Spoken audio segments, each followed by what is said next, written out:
और चलिए रुक खबरें सुपर फास्ट का कर लेते हैं। महाराष्ट्र में महायुति को प्रचंड बहुमत, महायुति 235 सीटों पर आगे, महाअघाड़ी के खाते में 50 सीटें। मोदी और अमित शाह ने फडणवीस, शिंदे और अजीत पवार को दी जीत की बधाई। महाराष्ट्र में भगवा लहर के बाद सीएम के चेहरे को लेकर चर्चा हुई तेज। आज दिल्ली आएंगे देवेंद्र फडणवीस, आला कमान से कर सकते हैं मुलाकात। महाराष्ट्र और यूपी में प्रचंड जीत के बाद बीजेपी मुख्यालय में पीएम मोदी का भव्य स्वागत। दमदार जीत पर बोले पीएम मोदी, जनता ने बीजेपी के गुड गवर्नेंस पर लगाई मोहर। महाराष्ट्र में बीजेपी की जीत पर पीएम का संबोधन। पीएम ने जय भवानी जय शिवाजी का नारा लगाया। बोले महाराष्ट्र में सत्य की जीत हुई। जय भवानी, जय भवानी, जय भवानी, जय भवानी। चुनावी नतीजों के बाद पीएम मोदी का कांग्रेस और उद्धव पर सीधा हमला। कहा विभाजनकारी ताकतें हारी, परिवारवाद को जनता ने नकारा।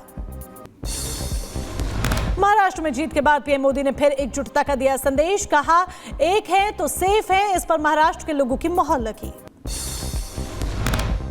एक है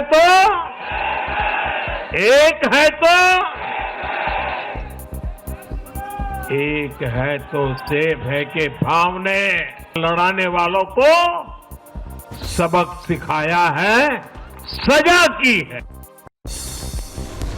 प्रधानमंत्री मोदी ने कांग्रेस पार्टी पर जमकर निशाना साधा। बोले कांग्रेस अब परजीवी पार्टी बनकर रह गई है।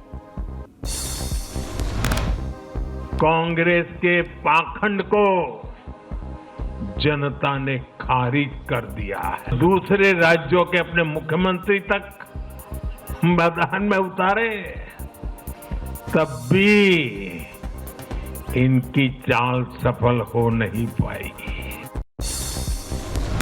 प्रधानमंत्री ने कश्मीर में धारा 370 को लेकर हमला बोला। दुनिया की कोई ताकत 370 को वापस नहीं ला सकती। दुनिया की कोई भी ताकत, और मैं कांग्रेस वालों को कहता हूं कान खोल के सुन लो, अब दुनिया की कोई भी ताकत 370 को वापस नहीं ला सकती। महाराष्ट्र में मिली जीत पर गृह मंत्री अमित शाह का पोस्ट। महाराष्ट्र की जनता का आभार जताया। लिखा जनता ने भ्रम और झूठ फैलाने वालों को नकारा। संविधान की नकली हितैषियों की दुकान पर ताला लगाया। महायुति की प्रचंड जीत के बाद अब मुख्यमंत्री के चेहरे को लेकर अटकलबाजियों का दौर हुआ शुरू। चुनावी नतीजों पर देवेंद्र फडणवीस ने पोस्ट किया। लिखा कि बास की असली उड़ान अभी बाकी है। महाराष्ट्र के सीएम पर प्रफुल्ल पटेल का बड़ा बयान। बोले 25 या 26 तारीख तक करेंगे सरकार का गठन। महायुति को पूरी तरह से स्पष्ट बहुमत मिला। महाराष्ट्र में महायुति की ऐतिहासिक जीत पर बोले फडणवीस, जनता ने तुष्टीकरण की राजनीति को नकारा। पीएम मोदी के विकास के एजेंडे पर मोहर लगाई। मुख्यमंत्री एकनाथ शिंदे से आज मिलेंगे सभी नवनिर्वाचित विधायक। दोपहर 12 बजे होगी बैठक। आगे की योजनाओं पर चर्चा के लिए बैठकें होंगी। अजीत पवार ने आज सभी नवनिर्वाचित एनसीपी विधायकों की बैठक बुलाई। अजीत पवार के देवगिरी बंगले में बैठक होगी। आगे की रणनीति को लेकर चर्चा होगी। महाराष्ट्र चुनाव में महायुति को प्रचंड बहुमत पर बोले एकनाथ शिंदे, महाराष्ट्र में महायुति के लिए गेम चेंजर साबित हुआ लाडली बहन योजना। जनता ने हमारे काम का इनाम दिया। महाराष्ट्र में जीत पर नितिन गडकरी ने इंडी गठबंधन पर निशाना साधा। बोले लोगों ने जाति की राजनीति को नकारा। लोकसभा चुनाव में विपक्ष ने फर्जी खबरें फैलाई थी, जिसका जनता ने जवाब दिया। महाराष्ट्र की सकोली विधानसभा सीट पर कांग्रेस और बीजेपी के बीच कांटे की टक्कर हुई देखी गई। हारते हारते बचे प्रदेश कांग्रेस अध्यक्ष नाना पटोले 208 वोटों के अंतर से जीते। पंजाब उपचुनाव में जीत के बाद केजरीवाल का बड़ा दावा। पंजाब के परिणाम को दिल्ली चुनाव का सेमीफाइनल बताया। बोले देश में दिल्ली का मॉडल ऑफ गवर्नेंस स्थापित किया। पंजाब के मुख्यमंत्री भगवंत मान का बीजेपी पर तंज। चुनाव चिन्ह झाड़ू का जिक्र करते हुए बोले जो झाड़ू से घरों और दुकानों की सफाई करती थी, अब अरविंद केजरीवाल के नेतृत्व में पूरे भारत की सफाई कर रही हैं। उत्तर प्रदेश में योगी के आंधी में उड़ गए अखिलेश। उपचुनाव में 7 सीटों पर बीजेपी का परचम। अखिलेश के खाते में सिर्फ 2 सीटें। लोकसभा चुनाव में इंडी अलायंस की हुई थी जबरदस्त जीत। उत्तर प्रदेश में प्रचंड जीत के बाद योगी ने जनता का धन्यवाद किया। कहा, जनता ने पीएम की नीतियों पर मोहर लगाई। बटेंगे तो कटेंगे, एक रहेंगे तो सेफ रहेंगे पर जनता को भरोसा। बिहार में उपचुनाव में चारों सीट पर एनडीए की जीत। पश्चिम बंगाल की सभी 6 सीटों पर ममता का कब्जा। पंजाब में आप को 3, कांग्रेस को मिली केवल 1 ही सीट। प्रियंका वाड्रा भी पहुंच गई संसद। केरल के वायनाड से जीता उपचुनाव। करीब 4 लाख वोटों से मिली जीत। राहुल गांधी के इस्तीफे के बाद खाली हुई थी सीट। केदारनाथ विधानसभा उपचुनाव में बीजेपी प्रत्याशी ने मारी बाजी। आशा नौटियाल ने कांग्रेस प्रत्याशी को 5000 वोटों से हराया। बीजेपी ने केदारनाथ की जनता का आभार जताया।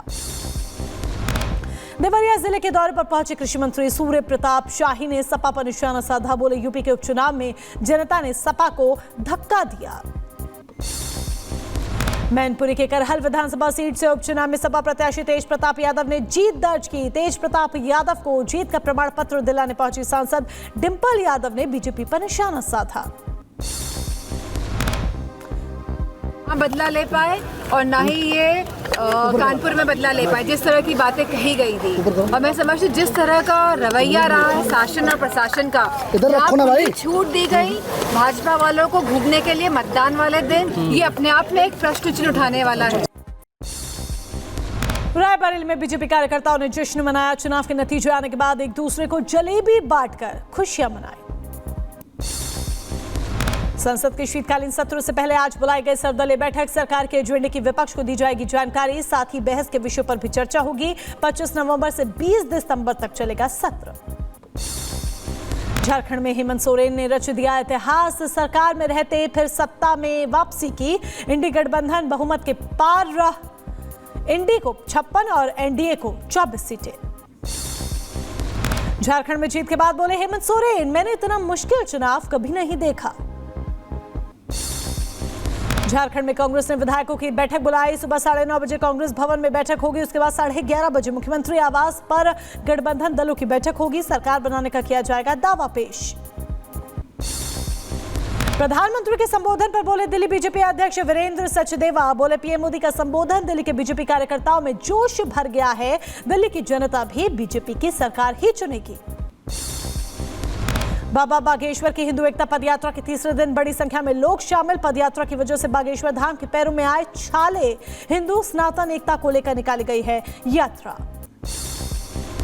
धीरेन्द्र शास्त्री की पदयात्रा का चौथा दिन। यात्रा शांति कॉलेज नौगांव से बड़ा गांव टोल प्लाजा होते हुए देवरी रेस्ट हाउस तक जाएगी।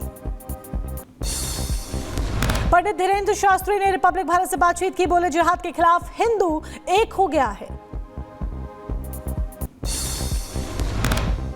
लव जिहाद के खिलाफ हिंदू अब एक हो गया है। ये देश नया इतिहास लिख रहा है। जो हिंदू को छेड़ेगा, हिंदू अब उन्हें छोड़ेंगे नहीं। संभल की जामा मस्जिद में आज फिर से शुरू होगा सर्वे। सुबह 7 बजे से एडवोकेट कमिश्नर करेंगे सर्वे। इससे पहले मंगलवार को हुआ था सर्वे का काम। हिंदू पक्ष ने हरिहर मंदिर होने का किया है दावा। ग्रेटर नोएडा में सोसाइटी के एक फ्लैट में लगी भीषण आग। आग लगने से सोसाइटी में अफरा तफरी मची। सारा सामान जलकर हुआ खाक। लखीमपुर खीरी में बाघ का आतंक। बाघ ने बाइक सवारों पर हमला बोला। हमले में एक शख्स गंभीर रूप से जख्मी हो गया, अस्पताल में भर्ती।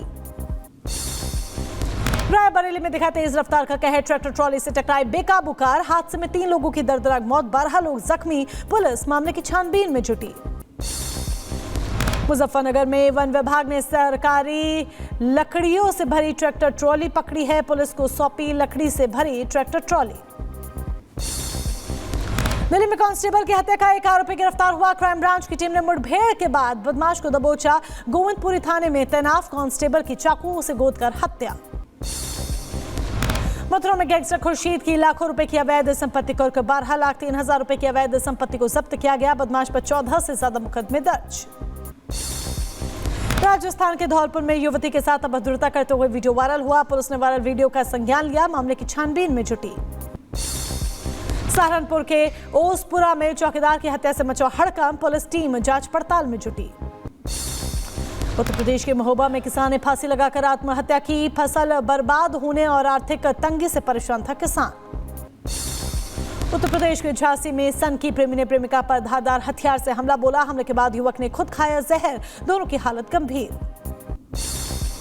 गाजा में इजराइल का हमला, गाजा पट्टी में इजराइल का सैन्य अभियान जारी।